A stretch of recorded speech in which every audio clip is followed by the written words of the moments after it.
Bugun men siz bilan juda muhim mavzuni gaplashaman. Pensiya tanlashda qanday qilib har oy 20 million, 20 million, hatto 20 million so'mgacha pulni yo'qotib qo'ymaslik mumkin. Bu mavzu faqat pensiya yoshiga yaqinlashganlar uchun emas. Bu 30 yoshdagi ishchi uchun ham, 45 yoshdagi tadbirkor uchun ham, uyda bola tarbiyalayotgan ayollar uchun ham, chet elda ishlab yurgan vatandoshlarimiz uchun ham juda muhim. Chunki pensiya oxirgi bir oyda hal bo'ladigan masala emas. U 20 yil davomida yig'iladigan natija.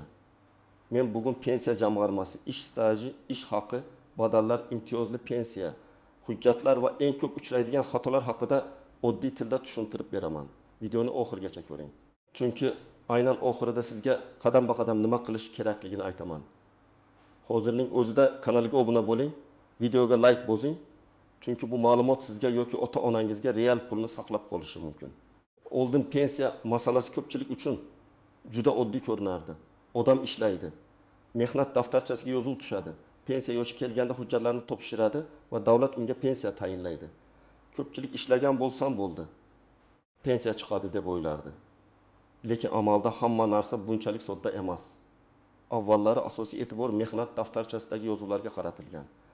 Qaysi korxonada ishlagan, qaysi sanadan qaysi sanagacha ishlagan, lavozimi nima bo'lgan, ishdan bo'shatilgan sanasi to'g'ri yozilganmi, muhr bormi, imzo bormi, bular juda muhim edi. Agar yozuvda xato bo'lsa, odam 10 yil ishlagan bo'lsa ham ayrim davrlar stajga kirmay qolishi mumkin edi. Hozir esa vaziyat o'zgargan. Elektron tizimlar kuchaydi. Soliq hisobotlari, ish haqi bo'yicha ma'lumotlar, ijtimoiy soliq va pensiya hisob kitoblari, elektron mehnat daftarchasi, bularning hammasi pensiya miqdoriga ta'sir qiladi. Ya'ni bugun sizning pensiyangizni faqat men falon joyda ishlaganman degan gap emas, balki tizimda ko'rinayotgan rasmiy ma'lumotlar belgilaydi. Eng katta muammo shuki, ko'pchilik odam o'z pensiya huquqini pensiya yoshiga 1-2 oy qolganda tekshira boshlaydi. Ana shunda ma'lum bo'ladi. Bir joyda ish haqi konvertda berilgan, bir joyda badal to'lanmagan, bir joyda korxona yopilib ketgan, bir joyda arxiv hujjatlari topilmayapti, bir joyda arxiv tarchasida sana noto'g'ri, bir joyda mehnat o'zi kutgan pensiyani olmaydi. Natijada odam o'zi kutgan pensiyani olmaydi. Ba'zan farq oyiga 500 ming so'm bo'ladi, ba'zan 20 million, ba'zan esa 2 million so'mgacha yetadi. Men ko'p ko'radigan holat shunday. Odam 30 yil ishlaganman deb o'ylaydi. Lekin rasmiy staj 22 yil chiqadi. Yoki odam oxirgi yillarda yaxshi maosh olgan, ammo u maosh rasmiy ko'rsatilmagan. Pensiya hisoblanganda esa faqat rasmiy ma'lumot hisobga olinadi. Natijada odam mening maoshim 7 million edi. Nega pensiyam juda past chiqdi deb hayron bo'ladi. Javob oddiy. Agar maosh qog'ozda 2 million ko'rsatilgan bo'lsa, tizim sizni 7 million olgan deb hisoblamaydi. Asosiy qism nimani bilish kerak, kim xavotir olish kerak, kim xotirjam bo'lishi mumkin, birinchi bilishingiz kerak bo'lgan narsa pensiya miqdoriga 3 ta katta omil ta'sir qiladi. Birinchisi ish staji, ikkinchisi rasmiy ish haqqi va undan to'langan to'lovlar. Uchinchisi hujjatlarning to'g'riligi va tizimdagi ma'lumotlarning mosligi. Ish staji bu siz rasman ishlagan davrlar. Lekin har qanday bandlik stajga bir xil kirmaydi. Masalan, korxonada mehnat shartnomasi bilan ishlagan bo'lsangiz, siz uchun ish beruvchi hisobot topshirgan va to'lovlarni amalga oshirgan bo'lsa, bu davr odatda staj sifatida ko'rinadi.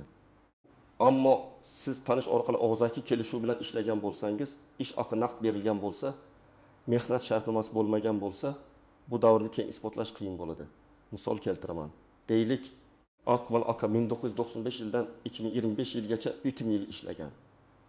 Lekin 2005 yildan 2012 yilgacha u xususiy sexda norasmiy ishlagan. Haqiqiy ish haqi yaxshi bo'lgan, lekin shartnoma yo'q, badal yo'q, hujjat yo'q. Pensiya hisobida Akmal akaning 7 yil yo'qolishi mumkin. Agar shu 7 yil rasmiy bo'lganida uning pensiyasi ancha yuqori chiqardi. Mana shu yerda odam har oy pul yo'qotadi. U bir martalik yo'qotmaydi, har oy yo'qotadi. 10 yil pensiya olsa, bu juda katta summa bo'lib ketadi. Ikkinchi omil rasmiy ish haqi. Ko'pchilik ishchilar asosiy pulni qo'limga olaman, qog'ozdagi oylik past bo'lsa ham mayli deb o'ylaydi. Bugun bu qulay tuyuladi. Chunki darhol ko'proq pul oladi. Lekin ertaga pensiya hisoblanganda past rasmiy oylik sizga qarshi ishlaydi.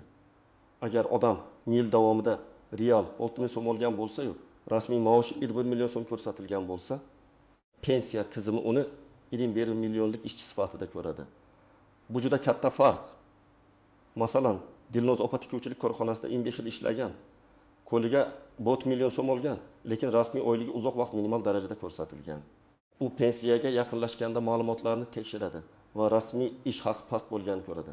Endi u men aslida ko'proq olganman desam, agar hujjat, soliq hisoboti, to'lov izi bo'lmasa, uni isbotlash qiyin. Shu sababli men har doim aytaman, bugungi norasmiy qulaylik ertangi pensiya zarariga aylanishi mumkin. 3-omil hujjatlar, mehnat daftarchasi, buyruqlar, arxiv ma'lumotnomalari, ish haqi haqidagi ma'lumotlar, harbiy xizmat, bola parvarishi davrlari, o'qish davri bo'yicha ayrim holatlar. Bularning barchasi pensiya ishida muhim bo'lishi mumkin. Bitta harfdagi xato ham muammo chiqaradi. Pasportda Oktamov yozilgan, mehnat daftarchasida Oktamov yozilgan. Bir joyda ism Gulnora, boshqa joyda Gulnara bo'lsa, tizim buni boshqa odam deb ko'rishi mumkin. Keyin sizga sud arxiv qo'shimcha tasdiqlar kerak bo'ladi. Kimlar xavotir olish kerak? Birinchi navbatda ko'p joyda ishlaganlar. Agar siz 5 yil olita korxonada ishlagan bo'lsangiz, har bir davr to'g'ri ko'rinayotganini tekshirishingiz kerak. Ikkinchi guruh xususiy sektorda ishlaganlar. Chunki ayrim xususiy korxonalar ishchilarini to'liq rasmiylashtirmagan bo'lishi mumkin. Uchinchi guruh chet elda ishlab yurganlar. Chet eldagi ish har doim ham O'zbekistondagi pensiya stajiga avtomatik kirmaydi. Bu masala davlatlararo kelishuvlar, to'lovlar va hujjatlarga bog'liq. 4-guruh yakka tartibdagi tadbirkorlar va o'zini o'zi band qilganlar. Siz ishlayapsiz, daromad olyapsiz. Lekin pensiya uchun zarur to'lovlar va hisobot masalasini e'tiborsiz qoldirsangiz, kelajakda staj kam chiqishi mumkin. Kimlar nisbatan xotirjam bo'lishi mumkin? Agar siz doimiy ravishda rasmiy ishlagan bo'lsangiz, ish beruvchi ish haqini to'liq ko'rsatgan bo'lsa, elektron tizimlarda ma'lumotlaringiz to'g'ri bo'lsa, mehnat daftarchangiz va elektron mehnat tarixingiz mos bo'lsa, sizda xavf kamroq. Lekin baribir tekshirish shart. Chunki xato faqat sizning aybingiz bilan bo'lmaydi. Korxona buxgalteriya hisobotda xato qilgan bo'lishi, eski davr ma'lumotlari raqamlashtirilmagan bo'lishi, arxivda hujjat topilmasligi mumkin. Yana bir real misol. Rustam aka davlat korxonasida 20 yil ishlagan, keyin xususiy firmada 8 yil ishlagan. Davlat korxonasidagi davrlar aniq ko'rinadi, lekin xususiy firmadagi 8 yilning 3 yilida maosh rasmiy ko'rsatilmagan. Pensiya tayinlashda shu 3 yil hisobga olinmasa yoki ish haqi past chiqsa, Rustam aka har oy kamroq pensiya oladi. Agar farq 20 million so'm bo'lsa, 1 yil ichida 12 million so'm, 2 yil ichida 20 million so'm degani. Shuning uchun har oy 2 million yo'qotmaslik deganda men vahima qilmayapman. Men real xavfni aytyapman. Endi eng muhim nozik joylarga o'tamiz. Birinchi tuzoq pensiya yoshiga yetgan zahoti ariza bermaslik. Ba'zi odamlar keyinroq topshiraman, baribir hisoblanadi deb yuradi.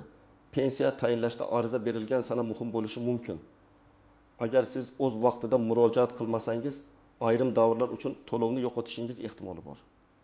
Shuning uchun pensiya yoshi yaqinlashayotgan bo'lsa, hujjatlarni oldindan tayyorlang va muddatni o'tkazib yubormang. Ikkinchi tuzoq, menga avtomatik hisoblab berishadi. Men hech narsa qilmasam ham bo'ladi degan fikr. Ha, tizimlar rivojlanmoqda, ko'p ma'lumotlar elektronlashgan, lekin tizimda noto'g'ri yoki to'liq bo'lmagan ma'lumot bo'lsa, avtomatik hisob ham noto'g'ri natija beradi.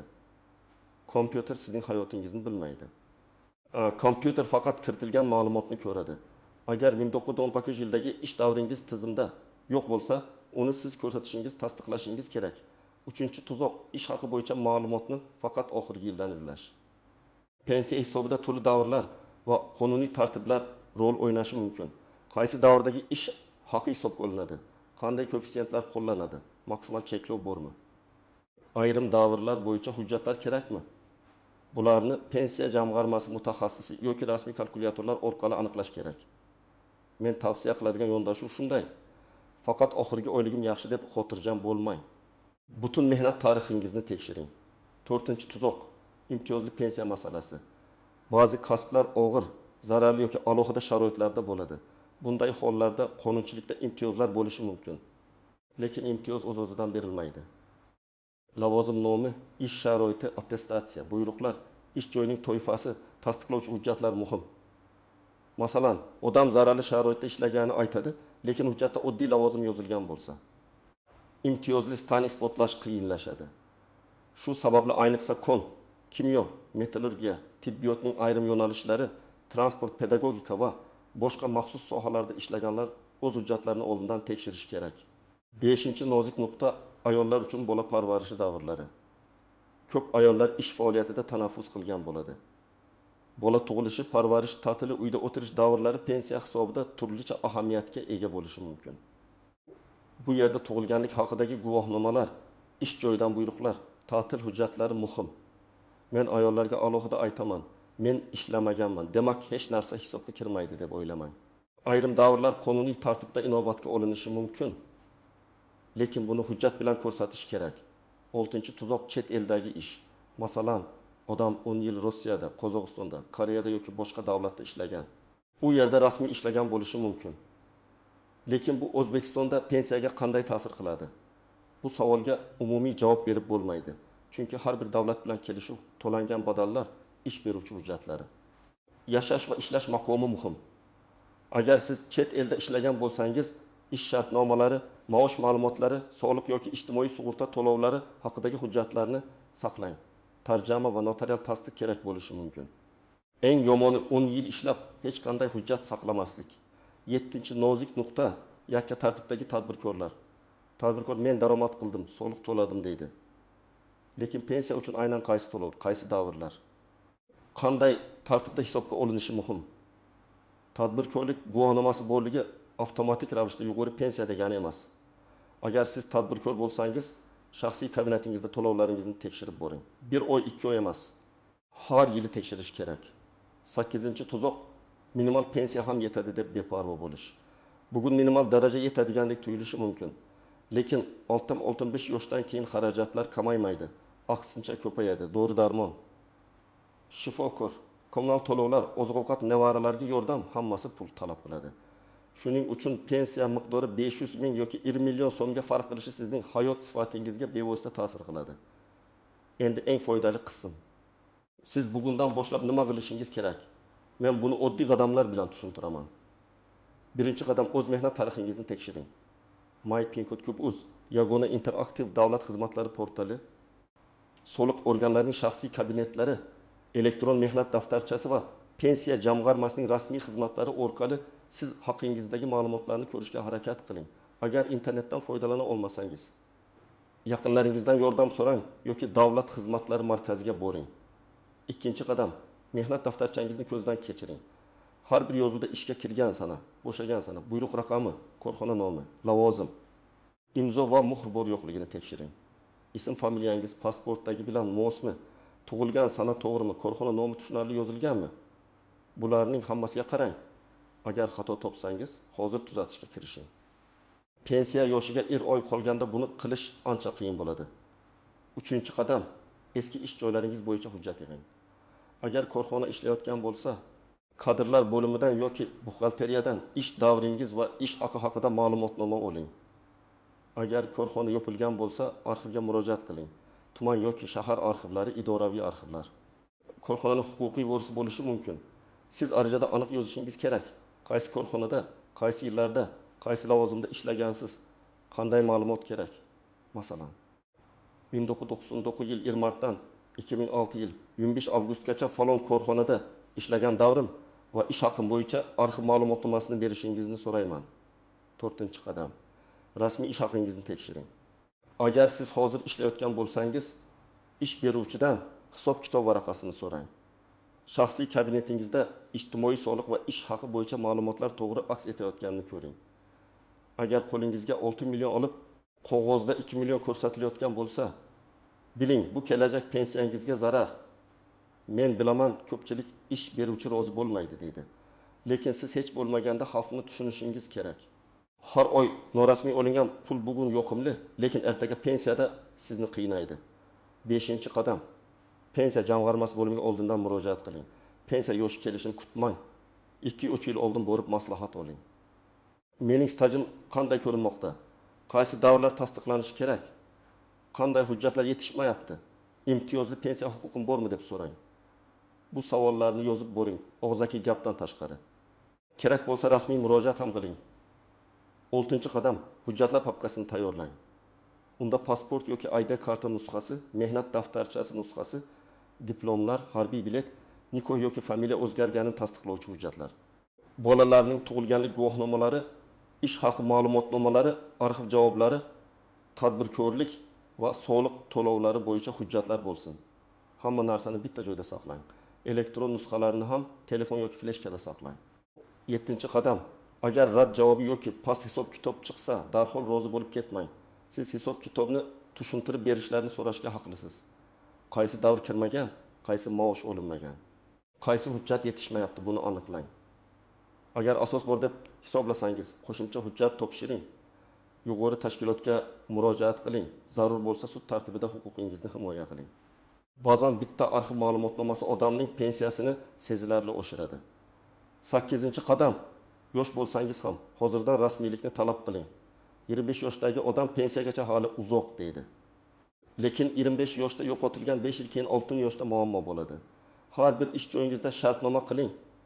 Ish haqi rasmiy ko'rsatilishini tekshiring, mehnat tarixingizni kuzatib boring. Pensiya faqat qarilik masalasi emas. Bu moliyaviy intizom masalasi. 9-qadam. Oila a'zolaringizga yordam bering. Ota-onangiz, amaki xolangiz, qaynota qaynonangiz pensiya yoshiga yaqinlashgan bo'lsa, ular internet orqali tekshira olmasligi mumkin. Siz ularga mayli. Govuz orqali kirib, ma'lumotlarni ko'rishga yordam bering. Mehnat daftarchasini rasmga olib, xatolarni tekshiring. Eski ish joylari ro'yxatini tuzing. Qaysi korxona yopilgan, qaysi biri ishlayapti. Qayerdan arxiv ma'lumotnoma olish mumkin? Bularni oldindan aniqlang. 10-qadam. Pensiyani yagona daromad manbai deb qoldirmang. Davlat pensiyasi muhim, lekin shaxsiy jamg'arma ham kerak.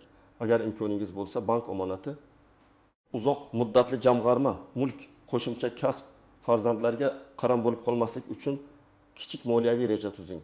Men pensiya bo'yicha ekspert sifatida shuni aytaman. Eng kuchli himoya rasmiy staj, to'g'ri hujjat va shaxsiy jamg'armaning birga bo'lishidir. Bugun asosiy fikr shuki, pensiya tasodifan yuqori chiqmaydi. Uni bugundan tayyorlash kerak. Ish stajingiz to'g'ri ko'rinyaptimi? Maoshingiz rasmiy ko'rsatilganmi? Hujjatlaringiz joyidami? Eski ish joylaringiz tasdiqlanadimi? Bularning hammasi sizning kelajakdagi har oylik daromadingizga ta'sir qiladi. Birgina xato tufayli oyga 500 ming, 1 million yoki 2 million so'm kam pensiya olish mumkin. Bu esa yillar davomida juda katta yo'qotish degani. Men sizga tavsiya qilaman. Bugunoq mehnat tarixingizni tekshiring, hujjatlaringizni yig'ing, pensiya jamg'armasidan maslahat oling va norasmiy ish haqiga befarq bo'lmang. Agar ota-onangiz pensiya yoshida bo'lsa, bu videoni ularga yuboring yoki o'zingiz yordam bering. Kommentariyada yozing, sizda pensiya hisoblashda muammo bo'lganmi? Stajingiz to'g'ri chiqqanmi? Qaysi hujjatni topishda qiynalgansiz? Men keyingi videolarda aynan sizlarning savollaringiz asosida alohida mavzularni tushuntiraman. Videoga like bosing, kanalga obuna bo'ling va qo'ng'iroqchani yoqib qo'ying. Chunki moliyaviy savodxonlik, pensiya va huquqlaringiz haqidagi bunday ma'lumotlar sizga real pulni saqlab qoladi.